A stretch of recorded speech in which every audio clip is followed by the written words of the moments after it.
Hello and welcome everyone on this official platform of Legacy Eyes Academy. What if a ceasefire meant to bring peace is now being accused of fueling war? What if security forces meant to remain neutral, they are being accused of taking sides? And what if an agreement once celebrated as historic peace building is now being questioned in the shadows of rising conflict? So, as you can see here, the headlines that Nationalist Socialist Council of Nagaland Movia accuses Government of India of using Kuki militant to start premeditated violence against the Nagas. In India's sensitive northeast, a powerful insurgent group, that is a National Socialist Council of Nagaland Movia, that is NSCN-IM, has made explosive allegations against the Government of India. It claims that Kuki militant groups under suspension of operations, they are being protected, they are being funded and indirectly empowered. Not for peace, but for calculated political strategy. These are the allegations. Now, the accusation goes even further. That is, the Assam Rifles, one of India's oldest paramilitary forces, is alleged to have acted not as neutral peacekeeping body, but as partisan player in deeply sensitive ethnic conflict.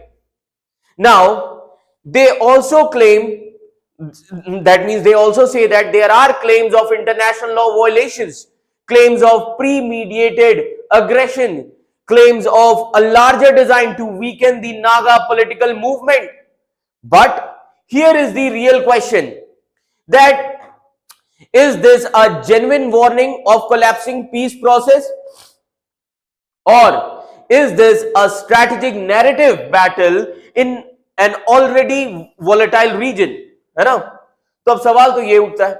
So behind the headlines lies a complex triangle of tensions, and that tension is related to Nagas, Kukis and the Indian state, which entangled in history, identity, territory as well as unresolved political promises, including much discussed framework of 2015. So today we need to understand the accusations. We need to break down this, what exactly happened on 8th of February 2026, what the suspension of operation really means, why this statement could change the fragile power balance in Manipur region, and whether this marks a dangerous new chapter in the history of Northeast or not. Because when allegation lies the surface, they are not just words, they are actually signals. And in conflict zones, signals always matter. So let me tell you that this whole scenario, it is about a serious accusations made by the NSCN-IM against the Government of India and Kuki militant groups in the context of ongoing tensions in Manipur and Naga areas. Clear? So first we'll try to understand who is this NSCN-IM. What is the work of this organization? So first of all, let me tell you, this NSCN-IM, that is Nationalist Socialist Council of Nagaland Movia, is a Naga insurgent group. They are fighting for a separate Naga homeland which is called as Nagaland. Now, they signed a framework agreement. As you can see here, they've signed a PM bhi baithe hue. Then Defense Minister was also there. National Security Advisor was also there. So this is the picture of 2015. So they signed a framework agreement in 2015 with the Government of India to negotiate a political solution. Clear? Okay. Now what happened on February 8, 2026? Now, so what happened on February 8, 2026?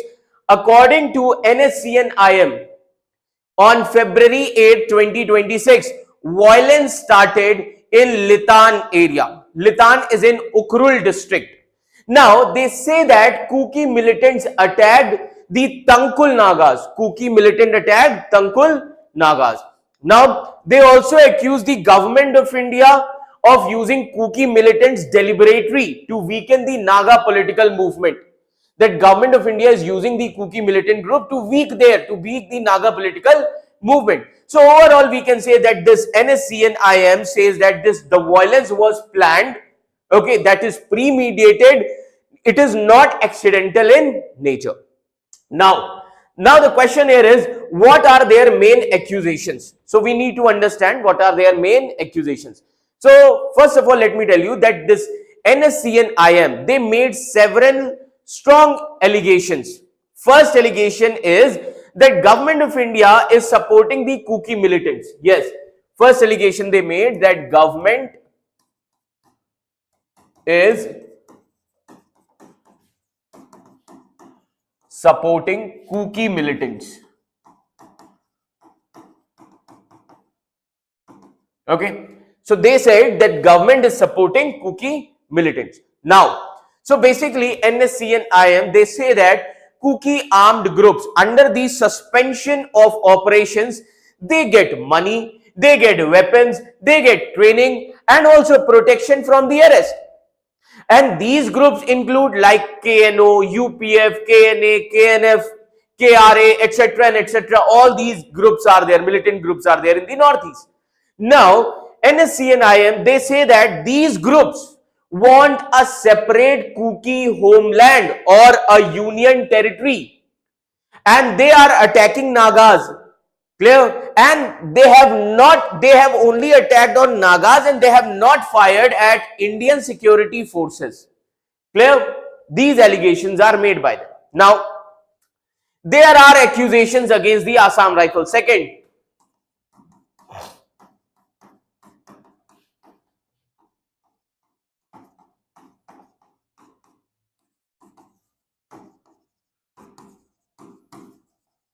now there are accusations against the Assam Rifles. Now, what are those accusations? Now, NSCN-IM, they allege that Assam Rifles covered their faces during the operations. Okay, these are the allegations. Then Assam Rifles acted like combatants instead of neutral law enforcers, and they also gave logistical or intelligence support to Kuki militants. They even claim that this actually violates the Geneva Convention. This violates International Law Commission Article number 16. It amounts to crime against the humanity. Okay, and the most important thing, these are allegations made by NSCN-IM, not proven fact in the court. Clear? And then the last important thing, harsh word against Kukis. NSCN-IM, they also use harsh words against Kukis. Harsh words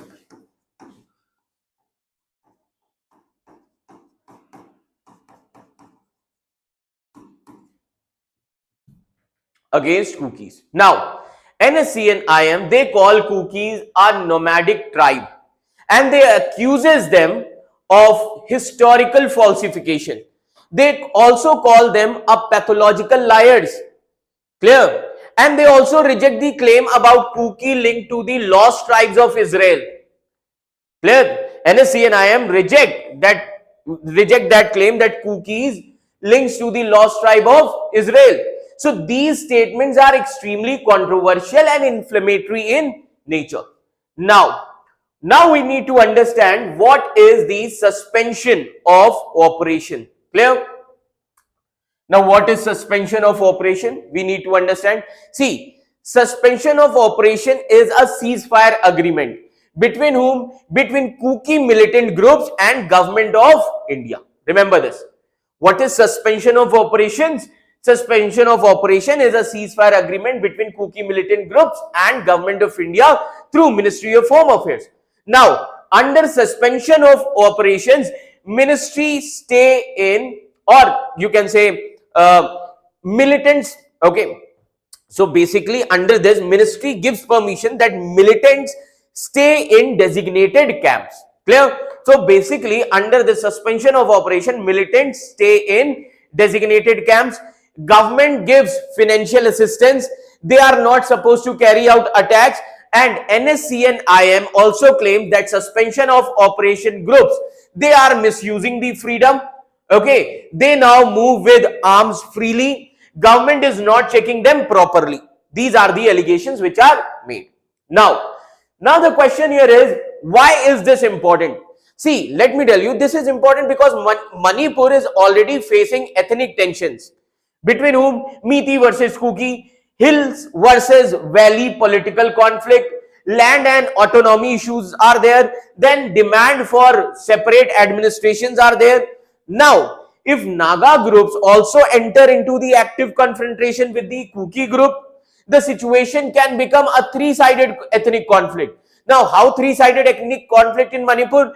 Between Meetis, Kuki and Naga. Now, if these three groups conflict will come into the picture, three-sided ethnic conflict come into the picture in Manipur, like Meeti, Kuki and Nagas, then this could destabilize the entire northeast region.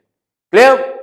So this is the whole scenario. Now, what about the framework agreement of 2015? See, on 3rd of August 2015, the government of India and NSCN-IM, that is Nationalist Socialist Council of Nagaland Izak Movia, they signed a framework agreement to resolve the Naga political issues.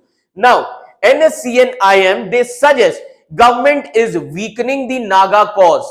Clear? Government is actually weakening the Naga cause. They are using cookies to counter the Naga political demands. That means government is playing like divide and rule policy. Clear? So they are acting like divide and rule during the British time, and this is a very serious political charge against the government. Clear? Now, so overall we can understand. So first of all, we need to understand what is the tone of the statement. So what is the tone of the statement which is given by NSCN-IM? See, the statement is extremely emotional, highly accusatory. It is filled with moral and legal language. Also, it is almost like a warning that NSCN-IM, they say that it will not remain an spectator. They will defend the Naga land as well as the Naga people also. So that sound like a threat. Okay, that sound like a threat of possible armed retaliation. Clear? Now, another important thing that we need to understand, what is not clear from all this scenario. See, this whole scenario presents only NSCN-IM version. Clear? Whatever the news that we have discussed, this only present the version of NSCN-IM. It does not provide Government of India's response. It does not provide Kuki group response. Clear? It does not provide independent investigation findings, court judgments. So we must treat it as a political statement, not a proven legal conclusion. So overall, we can say that NSCN-IM, they have accused the government of India, okay, that they are secretly supporting the Kuki militant groups to attack the Nagas in Manipur, and they call Kukis as dishonest. Clear? They also accuse the security forces of violating the international law, and they also warn that it will defend Nagaland if such actions continue. Clear? So this is the whole scenario. So in the end, this is not just about one statement. Let me tell you, this is not just about the one statement. It is about the trust, broken or fragile. It is about the peace agreements that exist on paper, but they are questioned on the ground. Okay. It is about whether ceasefires can survive when suspicion grows stronger than the dialogue. Okay. And the Nationalist Socialist Council of Nagaland Izak Movia, they believe that history is repeating itself. The government of India insists that its security measures are necessary for the stability. Kuki groups, they argue for their own political aspirations. Okay. And ordinary civilians like Nagas, Kuki, Meeti, they are left navigating fear, uncertainty, propaganda from all the sides. So in conflict like this, seen in these kind of conflict, so narratives are like weapons, but facts are foundations. So the future of Manipur and indeed the credibility of India's peace processes in the northeast area, it depends not on rhetoric, but it depends on the transparency. It depends on the accountability and genuine political dialogue. So if the 2015 framework agreement was meant to be a bridge, now the real question is that bridge strengthened or is it quietly cracking under the weight of mistrust? So history shows us one thing clearly: ethnic conflict do not escalate overnight.